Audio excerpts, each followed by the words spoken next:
வணக்கம். இது பணிவீடு டாக்கீஸ். நான் உங்கள் பணிவீடு குமரன். இது சப்தம் திரைப்படத்துக்கான விமர்சனம். நிறை குறைகளை அலசறதுக்கு முன்னாடி முதல்ல படத்தோட கதை என்னன்னு கொஞ்சம் சுருக்கமா பார்த்துருவோமா? மூணாறுல ஒரு மெடிக்கல் காலேஜ். அங்க 2 மாணவர்கள் திடீர்னு தற்கொலை பண்ணிக்கிறாங்க. ஆனா அந்த மரணம் அவங்க உடல்ல ஏற்படுத்தின பாதிப்புகள் அமானுஷ்யமா இருக்கிறதுனால இது பேய் பிசாசோட வேலைதான்னு ஊருக்குள்ள பயமும் பெரிய புரளியும் கிளம்பிடுது. இதனால இன்னும் கொஞ்ச நாள்ல தொடங்க இருக்கிற காலேஜோட அட்மிஷன் பாதிக்கப்படும்னு கல்லூரி நிர்வாகம் டென்ஷன் ஆகுது. அதனால மக்கள் பயப்படுற மாதிரி காலேஜில் பேய் பிசாசெல்லாம் ஒண்ணுமே இல்லைன்னு நிரூபிக்கிறதுக்காக ஒரு போர்ட் மீட்டிங் போடுறாங்க.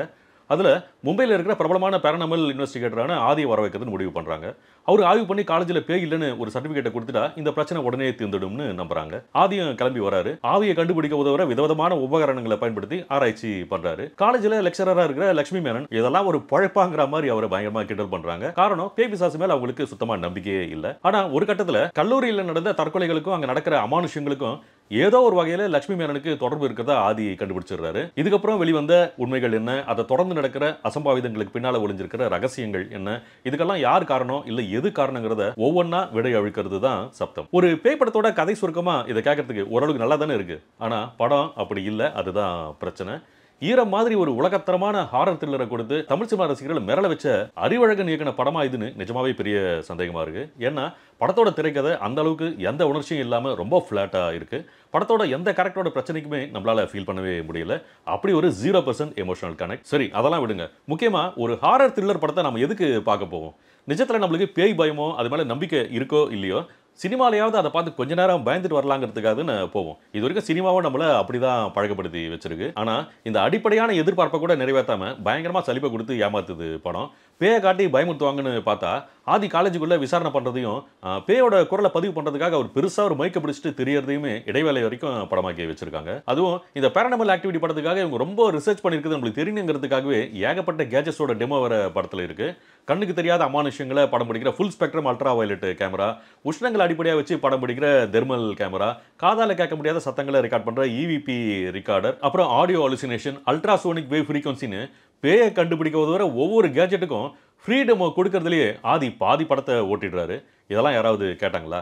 ஈரம் படத்துல தண்ணியை காட்டுறப்போலாம் எப்படி நம்மளுக்கு ஒரு பயம் வந்துச்சு. ஆனா அதுல 1% கூட இந்த படத்துல எந்த ஒரு காட்சியும் ஏற்படுத்தவே இல்லை. சீப்பான ஜம்ப்ஸ்கேர்ஸ் காட்டி பயமுறுத்துறதுல இயக்குனருக்கு உடன்பாடு இல்லாம இருக்கலாம். அதுக்காக கொஞ்சம் கூட பயமுறுத்தாம வெறும் இன்வெஸ்டிகேட்டிங் த்ரில்லர் மோட்லயே படத்தை எடுத்தா எப்படி அது ஹாரர் த்ரில்லர் படமாகும்? அந்த பெர்ஃபார்மன்ஸ் சைட் பேரனமல் இன்வெஸ்டிகேட்டரா ஆதி ரொம்ப இயல்பான ஒரு பெர்ஃபார்மன்ஸை கொடுத்திருக்காரு. எங்கேயுமே ஓவர் அண்ட் அண்டர் பிளே இல்லாம ரொம்ப நேர்த்தியான ஒரு கண்ட்ரோல்ட் ஆக்டிங்கா அது இருக்கு.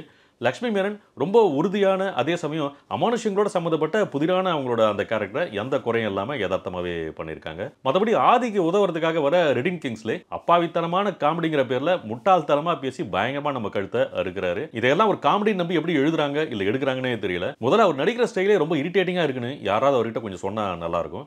அவ்வளோ வறட்சியா இருக்கு. இவர் ஒரு பக்கம் கடுப்பேத்துறாருன்னா படத்துல விவேக் பிரசன்னாவும் எதுக்குன்னே புரியல. ஆதியோட போன்ல மட்டுமே பேசுற ஒரு ஃப்ரெண்டா வராரு. அப்பப்போ ஆவி பத்தின தகவலை சொல்றேன்னு சொல்லி பயங்கரமா போர் அடிக்கிறாரு. படம் ஆரம்பிச்சு கிட்டத்தட்ட 1 மணி நேரம் வரைக்கும் எந்த ஐம மட்டும் இல்லாம இப்படியே தான் போய்கிட்டு இருக்கு. அப்புறம் இன்ட்ரோல் சீன்ல கூட பேய காட்டலனா அட போங்க பாட்டு கடுப்பாகி நம்ம தியேட்டர் விட்டு எழுந்து போடக்கூடாது இல்லையா? அதுக்காகவே ஆவியை வர வச்சு அதோட பவரை காட்டுறாங்க. ஆனா நிஜமாவே அந்த இன்ட்ரோல் பிளாக்கை பேய்த்தனமா வேற லெவல் டெக்னிக்கல் மிரட்டலா படமாக்கி இருக்காங்க. சரி, பேயை கண்ணில் காட்டாங்க. இனிமே கொடுத்த காசுக்கு செகண்ட் ஹாஃப்ல நம்ம நிறைய இடத்துல பயப்படலாம்னு நினைச்சா அது என்னடானா வேற ஜானர்ல பயங்கர சென்டிமெண்ட் எமோஷனல் ஃபிளாஷ்பேக் கட்டுக்கதையா நம்மள பயங்கரமா பாடாப்படுத்துது. ரெண்டே காட்சியில வர எம்எஸ் பாஸ்கர் திடீர்னு ரொம்ப ஃபீல் பண்ணி ஒரு கதையை சொல்றாரு. ஆனா அது விஷுவலா விரியறப்போ நமக்கு ஒரு ஃபீலும் வரல. அதே மாதிரி தமிழ் சினிமாவோட 2 முக்கியமான எஸ்டர் ஹீரோயின்ஸ் ரொம்ப நேரம் கழிச்சு படத்துல தலையை காட்டுறாங்க. 2 பேர்ல ஒருத்தருக்கு இன்னொருத்தர் மேல இருக்கிற பொறாம தான் கதை. அந்த குட் வெர்சஸ் எவில் கதையில ஒருத்தங்களை அநியாயத்துக்கு புனிதவதியா காட்டி சென்டிமெண்ட்ல நம்மள கலங்க வைக்க முயற்சி பண்றாரு டைரக்டர். இன்னொருத்தங்க அதுக்கு அப்படியே கான்ட்ராஸ்ட், கொடூர குணத்தோட உச்சமா பயங்கர செயற்கையா ஒரு கேரக்டர். அதை விட அபத்தம் அதில் அவங்க ரொம்ப ஸ்மார்ட்டாக நடிக்கிறதா நினச்சிக்கிட்டு பயங்கரமாக சொதப்பி வச்சிருக்காங்க. சுத்தமாக இந்த ரோல் அவங்களுக்கு செட் ஆகவே இல்லை. இது வரைக்கும் அவங்க நடிச்சதிலே ரொம்ப ஒஸ்டான பெர்ஃபார்மன்ஸ்னா கண்டிப்பாக அது இதுவாக தான் இருக்க முடியும். இவங்க 2 பேரும் பல வருஷங்களுக்கு முன்னே இணைஞ்சு நடித்த ஒரு படம் சூப்பர் டூப்பர் ஹிட்.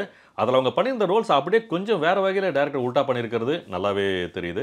இந்த 2 ஹீரோயின்ஸும் யாருன்னு சொன்னால் அது ஸ்பாய்லர் ஆகிடும். அதனால் படம் பார்க்குறப்போ நீங்களே அதை தெரிஞ்சுக்கோங்க. மற்றபடி எந்த தாக்கத்தையும் ஏற்படுத்தாத கொஞ்சம் கூட எமோஷனல் கனெக்டே இல்லை இந்த படத்தில். உருப்படியாக இருக்கிறது படத்தோட சினிமாட்டோகிராஃபி அண்ட் சவுண்ட் டிசைனிங் தான். கலர் படம்னா கலர்ஃபுல்லாக காட்டணுங்கிற அபத்தத்தை உடைச்சு கதையோட மூடுக்குள்ளே முழுகிற மாதிரி ஒரு ப்ளூயிஷ் கிரே டோனை செட் பண்ணி ஈரம் படத்தில் பிரமிக்க வச்சிருப்பாரு அறிவழகன். அட்டகாசமான அந்த ஹாலிவுட் தரம் இந்த படத்தில் இன்னும் சிலபடி அதிகமாகவே இருக்குது. படத்தோட டோன் அண்ட் கலர் கிரேடிங் தவிர அருண் பத்மநாபனோட ஒவ்வொரு கேமரா கோணமும் நகரவும் செம மிரட்டலாக இருக்குது.